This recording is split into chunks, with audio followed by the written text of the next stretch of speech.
नमस्कार दोस्तों, प्रभात खबर की चुनावी चर्चा में आपका स्वागत है। हम हाजिर हैं चुनाव को लेकर जो गतिविधियां चल रही हैं उस पर बातचीत करने के लिए। तो पहले चरण का चुनाव 19 तारीख को है और चुनाव की प्रक्रिया 17 तारीख की शाम थम जाएगी। तो इस चुनाव में अब तक क्या मुद्दे उभर कर आए, हम इस पर चर्चा करेंगे। हम चर्चा करेंगे कि वैशाली लोकसभा सीट से राजद ने मुन्ना शुक्ला को अपना सिंबल दे दिया है और प्रत्याशी की घोषणा तो पहले ही हो गई थी। हम चर्चा करेंगे सरफराज आलम की, जहां अररिया से उनके भाई शाहनवाज आलम को राजद ने टिकट दिया है, लेकिन सरफराज आलम का एक वीडियो काफ़ी वायरल हो रहा है जिसमें वह रोते हुए दिखाई दे रहे हैं और अपने वोटरों से पूछ रहे हैं कि हमें क्या करना है। तो इस पर चर्चा करेंगे और हम चर्चा करेंगे कि राजद से अभी हाल के दिनों में कुछ मुस्लिम और दूसरी बिरादरी के लोग बाहर गए हैं, इसका क्या असर पड़ेगा उसके समीकरण पर, उसके चुनावी भविष्य पर। तो इन मुद्दों पर बात करने के लिए हमारे साथ स्टूडियो में मौजूद हैं हमारे सहयोगी मिथिलेश कुमार। मिथिलेश जी, आपका स्वागत है। जी नमस्ते। पहले चरण का चुनाव अब करीब करीब खत्म होने की ओर है। चुनाव प्रक्रिया 2 दिन और रह गया है जी।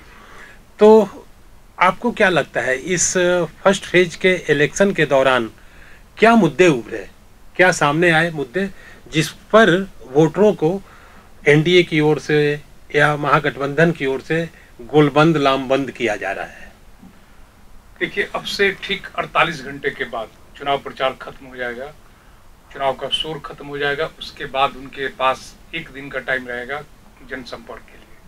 तो जो धुआंधार चुनाव प्रचार हुआ या अभी 2 दिन और होने वाला है, उसका मुख्य फोकस एनडीए से, जहां प्रधानमंत्री तीसरी बार कल आएंगे, और इधर से महागठबंधन से तेजस्वी यादव जो पूर्व उप मुख्यमंत्री हैं और राजद के एक चेहरे भी हैं, महागठबंधन के भी चेहरे हैं बिहार में, तो उनका प्रचार चल रहा है।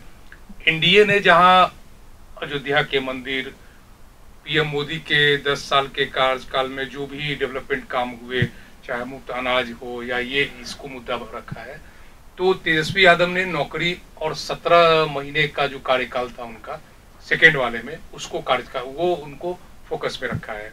हालांकि मुख्यमंत्री ने उसका काट भी किया है और जवाब भी दिया है कि वो सिर्फ उनका और उनके विजन का ये परिणाम था कि 4 लाख नौकरियां हुई या और जो भी विकास के मुद्दे हुए। लेकिन तेजस्वी यादव अपने मतदाताओं को पूरे मगध के इलाके में, जहाँ पे 4 सीटों पे चुनाव होना है, ये समझा रहे हैं कि उनके आने से ही 4 लाख नौकरियां दी गई और जो भी डेवलपमेंट के काम हुए वो उनके खाते में गया है, उनके चलते हो रहा है। तो ये दोनों से बराबर एक ये वार चल रहा है। मुख्यमंत्री नीतीश कुमार और आज यूपी के मुख्यमंत्री योगी आदित्यनाथ जी की सभाएं हुई नवादा और औरंगाबाद में। उन्होंने परिवारवाद पर जमकर हमला बोला है, दोनों नेताओं ने। मुख्यमंत्री का भी इसके पहले जो मीटिंग हुई थी उसमें भी उन्होंने कहा, और आज योगी जी ने परिवारवाद पर काफ़ी कुछ कहा सुना है। तो क्या ये ऐसे मुद्दे हैं जिसको लेकर वोटर प्रभावित हो सकते हैं? हाँ, ये योगी जी ने जैसा कहा कि यूपी ने नकार दिया, यूपी, उनका इशारा मुलायम सिंह परिवार की ओर था और कहीं ना कहीं मुलायम सिंह परिवार से लालू यादव का परिवार भी जुड़ा हुआ है। तो वो, और इस बार उनके परिवार के 2 चेहरे नए चुनाव में हैं, तो कहीं ना कहीं उनका इशारा था कि परिवारवाद, लालू यादव या उनके राजद महागठबंधन में जो राजद सबसे बड़ी पार्टी है, उसको घेरने का ये था। उन्होंने हमला बोला कि आप परिवारवाद से बाहर निकलिए। यूपी बाहर निकल चुका है। दोनों मुख्यमंत्रियों ने, बिहार के मुख्यमंत्री और यूपी के मुख्यमंत्री, दोनों ने 2005 के शासनकाल, पहले के शासनकाल को निशाना बनाया है। उस जमाने में अपराध का ग्राफ ये था, शिक्षा का ग्राफ ये था, बजट के पैसे खर्च नहीं होते थे। अब क्या स्थिति है? तो मुख्यमंत्री नीतीश कुमार ने भी हमला बोला कि 2005 के पहले लोग शाम में घरों से नहीं निकलते थे। योगी आदित्यनाथ ने भी वही बात कह रहे हैं कि जब इनको शासन मिलेगा तो फिर भी ये परिवारवाद की बात करेंगे, और अभी भी इस बार भी उन्होंने परिवार को ही आगे बढ़ाया है। तो लड़ाई अब महागठबंधन की ओर से, वो एनडीए ने परिवारवाद पे हमला बोला है और महागठबंधन जो है वो भाजपा पे, केंद्र सरकार पे संविधान बदलने का और वो दूसरे आरोप को लगा रहे हैं। तो ये स्थिति है सामने। एक और बड़ा रोचक किस्सा हुआ ये कि लालू प्रसाद के विरोध का एक जमाने में जो चेहरा थे मुन्ना शुक्ला, उनको पहले उम्मीदवार घोषित किया गया और आज उन्हें सिंबल दिया गया है। वैशाली लोकसभा क्षेत्र से राजद के वह प्रत्याशी होंगे।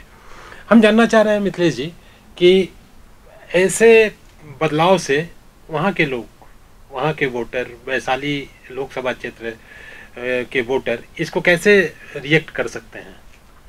देखिए, चुनाव में हर चुनाव का एक अपना गणित होता है, एक अंदाज होता है। तो बिहार के वोटर आप उसको ऐसे आप देखें 1977 में जहां पूरी की पूरी कांग्रेस साफ हो गई बिहार में, लेकिन 82 साल 2.5 साल के बाद ही जब उपचुनाव हुआ, मध्यावधि चुनाव हुए, तो फिर कांग्रेस बहुत अच्छे तरीके से आ गई। तो बिहार के वोटर मुन्ना शुक्ला जो है, मुन्ना शुक्ला की छवि लालू या राजद विरोधी छवि अभी तक रही है जी। और उनके भाई की हत्या हुई, उसमें कई सारे घटनाएं हुई, बिहार के देश दुनिया के लोग जानते हैं उसको। इस बार मुन्ना शुक्ला राजद में है। 2009 में वो जदयू के उम्मीदवार थे लोकसभा के चुनाव में, रघुवंश प्रसाद सिंह जो राजद के उम्मीदवार थे उनको हराया था।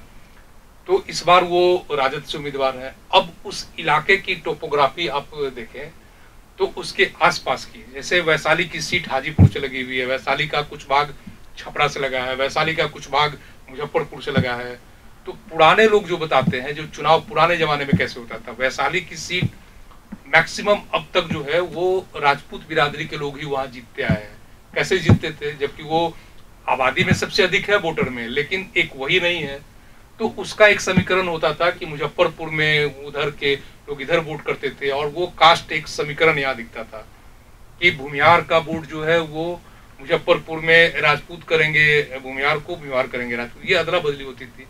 इस बार लालू यादव ने वो समीकरण, या राजद ने वो समीकरण को बदला है। तो वैसे समीकरण में हम देखते हैं, वहां के लोग से बात करें या वहां के टोपोग्राफी को आप देखें तो सबसे बड़ी जाति है राजपूत, वहां मतदाता है, उसके बाद यादव है, फिर तीसरे नंबर पे सहनी है, तो और चौथे नंबर पे भूमिहार वगैरह है।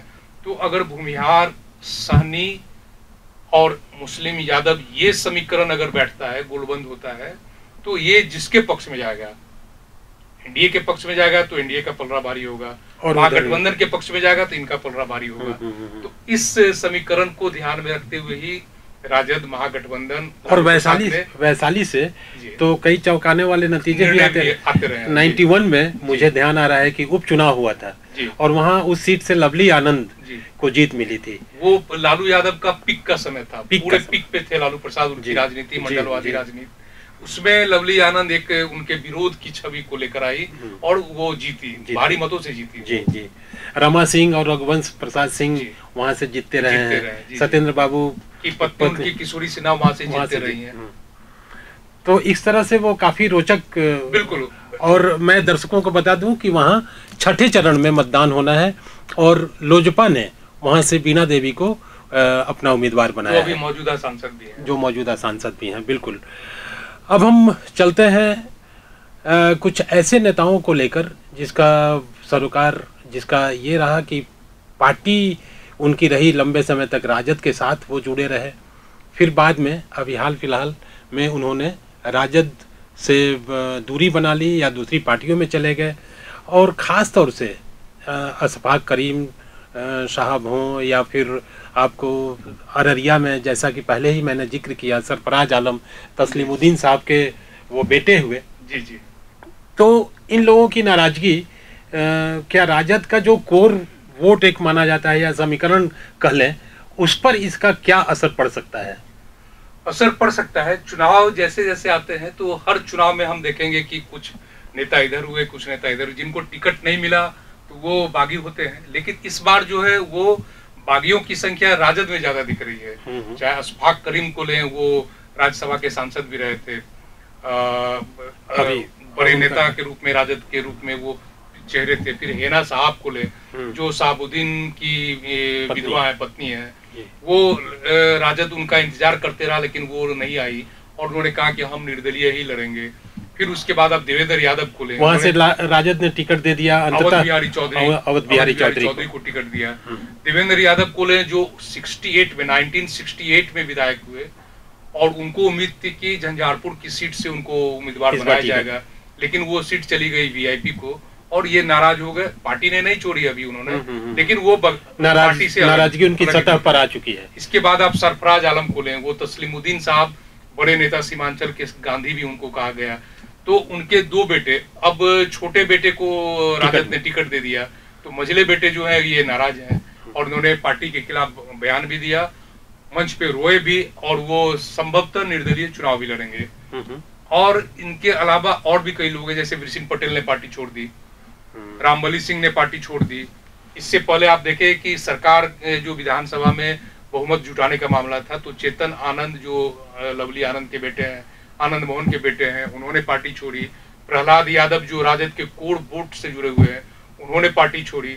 अभी आप नवादा में देखें, राजवल्लभ यादव का परिवार पूरी तरह बागी विद्रोही बना हुआ है राजद से। उनके साथ दो विधायक भी हैं। तो ये नुकसान उठाना पड़ सकता है राजद को, लेकिन इसी बीच राजद को एक फायदा भी है कि अली अशरफ फातमी जो लालू प्रसाद के कोर ग्रुप के मेंबर हुआ करते थे, बाद में जदयू में चले गए, वो इस बार इनके साथ है चुनाव, और पार्टी ने उनको मधुबनी की सीट से उम्मीदवार भी बनाया है।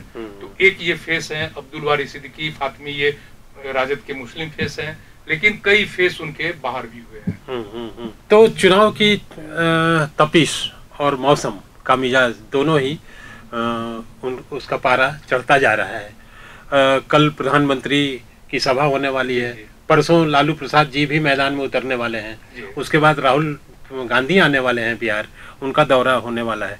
तो कुल मिला के जो बड़े चेहरे हैं राजनीति में, उन सब का बिहार में आगमन होने वाला है और इन लोगों की चुनावी सभाएं होने वाली हैं।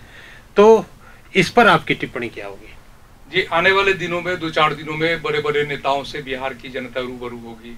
जैसे प्रधानमंत्री का आपने बताया, नरेंद्र मोदी जी तीसरी बार कल आएंगे, गया में आएंगे और पूर्णिया में रहेंगे वो। इसी तरह 2 दिन के बाद राहुल गांधी, कांग्रेस के जो स्टार प्रचारक हैं, वो आने वाले हैं। इसके पहले मोदी जी की सभाएं 2 हो चुकी हैं, जमुई में और नवादा में। जी, राहुल गांधी की सभा जो है कांग्रेस की दूसरे चरण में 3 सीटें हैं, भागलपुर, किशनगंज और कटिहार। तो उन तीनों जगहों पे राहुल गांधी की संभावित यात्रा है, वो तीनों जगहों पे जाएंगे। लालू प्रसाद 17 अप्रैल को सारण लोकसभा सीट से अपनी दूसरी बेटी रोहिणी आचार्य के पक्ष में चुनाव प्रचार करने जाएंगे और उसी दिन से उनका चुनाव प्रचार आरंभ होगा। इस चुनाव में, लोकसभा के इस चुनाव में पहली बार लालू प्रसाद मतदाताओं से रूबरू होंगे। प्रभात खबर की चुनावी चर्चा में अभी हम लोग बात कर रहे थे घटनाक्रम पर, राजनीति से जो जुड़े हुए हैं उन मुद्दों पर, जो पर्दे के पीछे क्या कुछ चल रहा है, पर्दे के बाहर क्या कुछ दिख रहा है, उन मुद्दों पर, उन घटनाक्रम पर हम चर्चा कर रहे थे। ऐसे ही घटनाओं पर और मुद्दों पर फिर हम हाजिर होंगे आपके सामने। तब तक दीजिए हमारी टीम को इजाज़त। बहुत बहुत धन्यवाद। प्रभातखबर.com, विश्वास वही, रफ्तार नहीं।